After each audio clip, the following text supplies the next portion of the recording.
એકદમ સોફ્ટ, મોઢામાં મૂકતા તો ઓગળી જ જશે અને જે ફટાફટ બનીને તો તૈયાર થઈ જશે. શ્રાવણ મહિનો આવી ગયો છે તો વ્રત અને તહેવાર તો ચાલુ થઈ ગયા છે. એમાં ખાસ કરીને હવે રક્ષાબંધન આવશે. તો ફ્રેન્ડ્સ, આજે આપણે બનાવીશું એકદમ સોફ્ટ અને મોંમાં મૂકતા ઓગળી જાય એવો ટોપરા પાક, જે બનાવવો પણ સહેલો છે ને ફટાફટ બનીને તો તૈયાર પણ થઈ જશે. આ રેસીપી તમે જો પરફેક્ટ માર્ક સાથે બનાવશો ને તો તમે પહેલી વાર બનાવતા હશો તો પણ તમારાથી પરફેક્ટ બનીને તૈયાર થશે. ફ્રેન્ડ્સ, ચાલો આજની રેસીપી શરૂ કરીશું. ફ્રેન્ડ્સ, આજનો ટોપરા પાક બનાવવા માટે આપણે સૂકા નારિયેળનું ઝીણું ખમણ લેશું. તો ફ્રેન્ડ્સ, હવે આપણે એક બાઉલ લેશું. તેમાં આપણે 2 વાટકા ટોપરાનું ઝીણું ખમણ એડ કરીશું. ટોપરા પાક છે તે તમે લીલા નારિયેળમાંથી પણ બનાવી શકો છો અને આ રીતના સૂકા નારિયેળનું ખમણ આવે તેમાંથી પણ તમે બનાવી શકો છો. તો આપણે અહીં 2 વાટકા નારિયેળનું ઝીણું ખમણ લીધું છે. તો આમાંથી આપણે મોટી 4 ચમચી નારિયેળના ખમણને થોડુંક અલગ કરી લઈશું, જેનો આપણે પછીથી ઉપયોગ કરીશું. ફ્રેન્ડ્સ, આજનો આ જે રેસીપી છે એટલી મસ્ત બનીને તૈયાર થશે ને કે તમે બનાવતા તો પૂરી જ થઈ જશે. હવે આપણે એક જાડા તળિયાવાળું વાસણ લેશું. તેમાં આપણે 2 ચમચી ઘી એડ કરી દઈશું. આપણે એ જ વાટકાના માપથી 2 વાટકા દૂધ લેશું. અહીં જો તમે કપનું માપ લેતા હોય તો તમારે 2 કપ દૂધ લેવાનું છે. તો આપણે અહીં 2 વાટકા દૂધ લેશું. અહીં જો તમારે મલાઈ સાથે દૂધ નાખવું હોય તો પણ તમે નાખી શકો છો, પણ અહીં મેં મલાઈનો એડ નથી કરતી. તો આપણે 2 વાટકા દૂધ એડ કરીશું. તો દૂધ અને ઘીને મિક્સ કરી દઈશું અને થોડું ગરમ થવા દઈશું. ફ્રેન્ડ્સ, અહીં તમારે જો ઘી એડ ના કરવું હોય ને તો તમે ઘી વગર પણ આ રેસીપી બનાવી શકો છો. તમારે ફક્ત ડાયરેક્ટ દૂધ જ એડ કરવાનું છે. પણ અહીં જો તમે થોડું 2 ચમચી જેટલું ફક્ત ઘી એડ કરશો ને તો આપણે જે મીઠાઈ બનાવીશું ને તેનો સ્વાદ એકદમ જોરદાર આવશે. જોશો કે ઘી પણ આપણે સરસ એવું ઓગળી ગયું છે અને દૂધ પણ આપણે થોડું થોડું ગરમ થઈ ગયું છે. તો આપણે જે ખમણ કાઢી રાખ્યું હતું તે ધીમે ધીમે એડ કરતા જશું. એકસાથે તમે એડ કરશો ને તો થોડી ગાંઠા જેવું થઈ જશે. તે રીતના થોડું થોડું તમે એડ કરતા જજો અને મિક્સ કરતા જશું. અહીં આપણે ગેસની ફ્લેમને મીડિયમ રાખીશું. ફ્રેન્ડ્સ, એ વાતનું તમારે ખાસ ધ્યાન રાખવાનું છે. જો હાઈ હશે ને તો તમારું દૂધ ફટાફટ બળી જશે અને આપણે નારિયેળ છે તે દૂધ ઓબ્ઝર્વ નહીં કરે, અને દૂધ ઓબ્ઝર્વ નહીં કરે તો આપણે જે મીઠાઈનો સ્વાદ આવવો જોઈએ ને તેવો સ્વાદ નહીં આવે. હવે આપણું નારિયેળ સરસ એવું પાકે તો તેના માટે આવા ગેસની ફ્લેમને આપણે લો કરી દઈશું અને ત્યાં સુધીમાં આપણે આગળની બીજી જે પ્રોસેસ કરવાની છે તે કરી લઈશું. અને ફ્રેન્ડ્સ, તમારે ગેસની ફ્લેમ લો કરવાનું ભૂલવાનું નથી. જો તમે ભૂલી જશો ને તો તમારે જે આ મિશ્રણ છે તે નીચેથી ચોંટવા લાગશે, એટલે આપણે તેને થોડીક વાર માટે લો કરી દઈશું. તો ફ્રેન્ડ્સ, આપણે એક મિક્સર જાર લઈશું. હવે જે વાટકાના માપથી આપણે નારિયેળનું ખમણ લીધું હતું તેના વાટકાના માપથી જ આપણે ખાંડ લઈશું. તો અહીં હું પોણો વાટકો ખાંડ લઉં છું. અહીં ખાંડ તમે તમારા સ્વાદ અનુસાર વધુ ઓછું કરી શકો છો, કેમ કે અમુકને ગળ્યું વધુ પસંદ હોય છે તો અમુકને ઓછું પસંદ હોય છે. તો તમે એ પ્રમાણે ખાંડ લઈ શકો છો. સાથે આપણે થોડાક એલચીના દાણા એડ કરી દઈશું. અહીં ઓપ્શનલ છે, જો તમને પસંદ ના હોય તો તમે તેને સ્કીપ પણ કરી શકો છો. અને સાથે જ આપણે જે 4 ચમચી નારિયેળનું ખમણ કાઢીને રાખ્યું હતું એ એડ કરી દઈશું. તો હવે આ બધાને આપણે પીસી લઈશું. તો તમે જોશો કે ખાંડ ને ખમણ આપણું સરસ એવા પીસાઈ ગયા છે. આ રીતના આપણે એકદમ સોફ્ટ પાવડર બનાવીને તૈયાર કરવાનો છે. ફ્રેન્ડ્સ, હવે આપણે એકવાર ફરી પાછું મિશ્રણ હલાવી લેશું. તમે જોઈ શકશો કે આપણે મિશ્રણ વચમાં નહોતું થોડુંક આપણે હલાવ્યું તો નીચે થોડુંક બેસવા લાગ્યું છે. એટલે મેં કહ્યું હતું કે ગેસની ફ્લેમ છે તમારે સાવ લો રાખવાની છે. તો આપણે જે ખાંડ દળી હતી તે એડ કરતા જશું. અહીં થોડું એડ કરતા જશું અને મિક્સ કરતા જશું. ફ્રેન્ડ્સ, આ રીતના જો તમે ખાંડ દળીને એડ કરશો ને તો તમારે ચાસણી લેવાની જરા પણ ઝંઝટ નહીં રહે. કેમ કે ફ્રેન્ડ્સ, ઘણા લોકો હોય છે જેને ચાસણી લેતા આવડતી નથી. જે તે લેતો ખરી પણ ક્યારેક ચાસણી એકદમ લૂઝ થઈ જતી હોય છે તો ક્યારેક એકદમ કઠણ થઈ જતી હોય છે. જો તમે આવી રીતના તમે ટોપરા પાક બનાવશો ને ફ્રેન્ડ્સ તો તમારે ચાસણી લેવાની જરા પણ ઝંઝટ નહીં રહે. તો તમે પહેલી વારમાં જ પરફેક્ટ ટોપરા પાક બનાવીને તૈયાર કરી શકશો. તો આપણે પહેલાં સરસ એવું હલાવીને મિક્સ કરી દઈશું.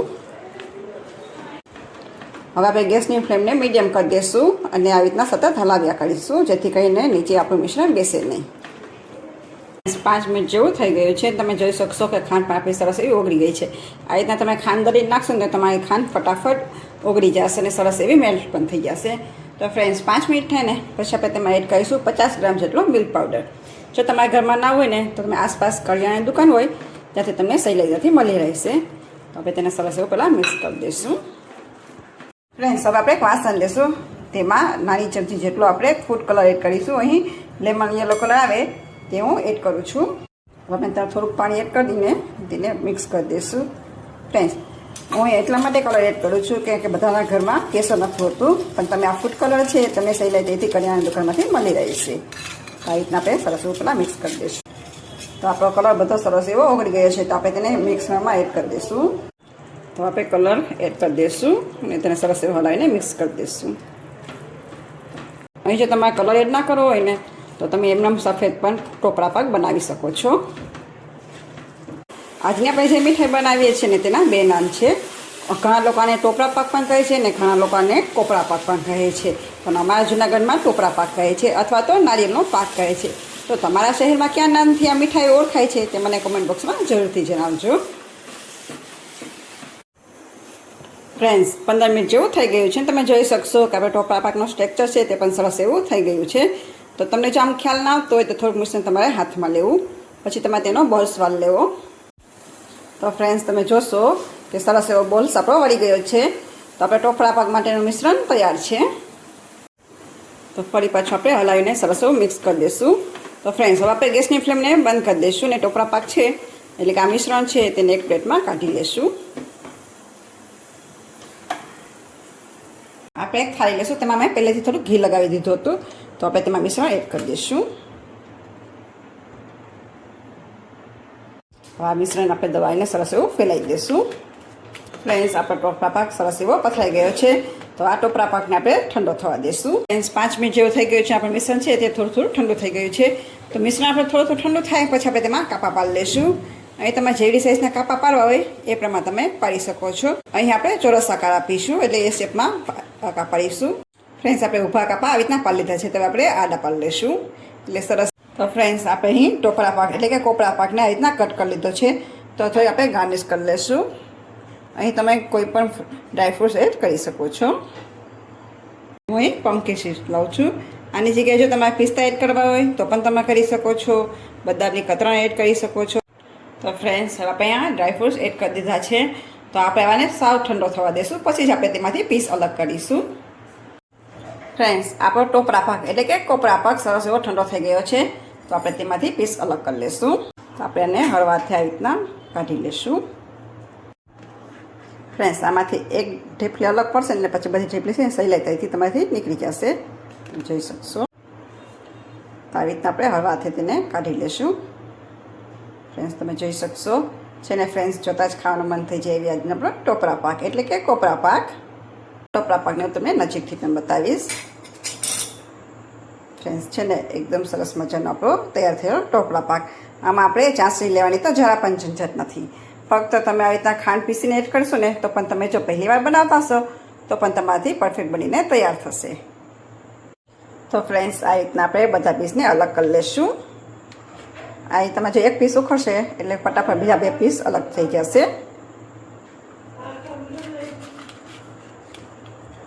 છે ને ફ્રેન્ડ્સ એકદમ સહેલી રીતે બનેલો આપણો ટોપરા પાક.